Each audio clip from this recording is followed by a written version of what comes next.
Voilà. Et alors, quel style de manifestation il va y avoir à Toulouse? Alors d'abord, Ou ailleurs, du reste.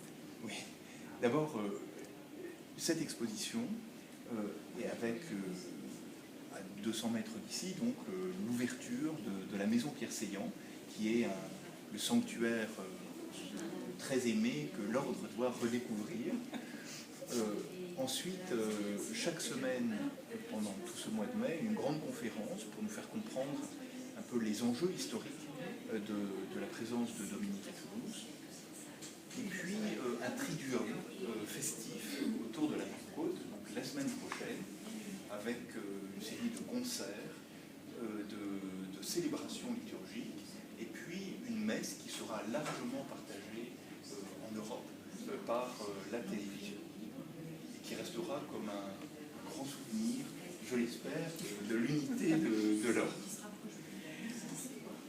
Voilà, donc en ces jours de fête, pour les frères et pour les sœurs, peux-tu nous dire quelques mots sur la spiritualité pour aujourd'hui de Saint-Dominique?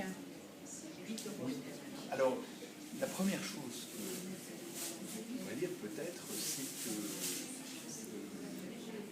Dominique, et ça paraît banal, mais il va là où il y a un besoin.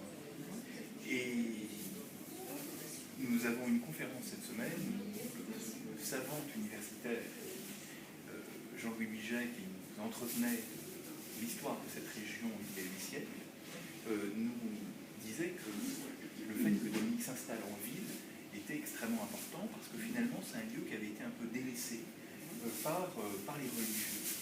Et il y a un lien très fort qui s'allait alors manifester. Donc c'est moins la ville elle-même que le lieu où un besoin se fait sentir. Et ça, je pense que c'est quelque chose qui traverse les siècles. Il faut que nous soyons attentifs à cela.